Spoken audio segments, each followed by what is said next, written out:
guys! Today I answer one more question about China and Chinese.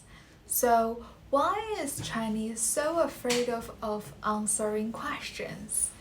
Especially in the school time, if you have a Chinese student just come overseas and just join your classes, you might notice that they tend to be quiet, and when a teacher asking, oh, who wants to answer this question, and most of the other students say, hey, or just directly say, I want to be picked up. However, Chinese people tend to be avoid eye contact and just don't want to look at the teacher. Obviously, they don't want to answer it.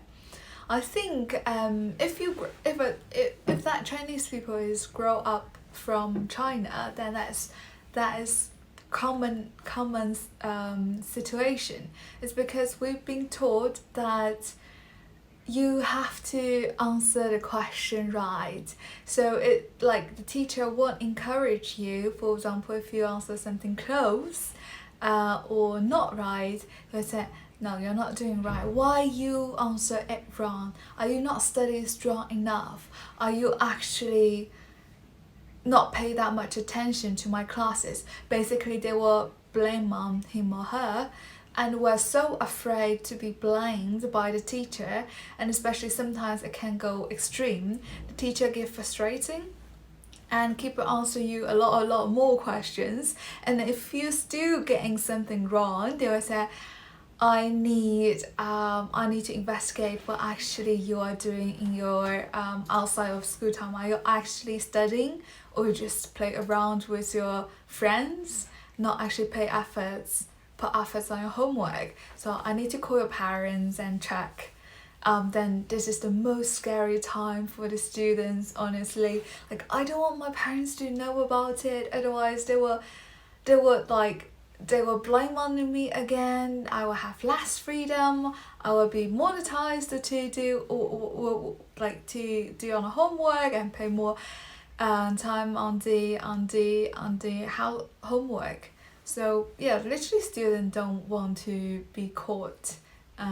So they don't want to answer the question to avoid all of the rest of things could happen. But things work so differently in Western, because the teacher usually were very encouraging. Even though you answer something wrong, and they will say, that's a good thinking, that's an interesting way to, could you, actually some teacher would say, could you show us how you come out these conclusion? Or if you're close, they were like, well done, you're so close. So basically, it's a very encouraging and a positive environment, so students won't feel bad if they make mistake. That's the education environment different. Lead to we don't want to be punished, so we don't want to answer, and the students feel more encouraged in here, so they like to be more participating in discussion, in answering questions. So you might see it in the Korea as well, that Chinese people in a team group, especially the newly graduate, likely to be quiet and don't want to talk about their opinions because they are worried something wrong. Obviously, if you're going to the later stage, people working for several years, then they will change. They will speak up for themselves of their ideas, opinions and project stuff. But yeah, for the graduates, especially student, it's so common.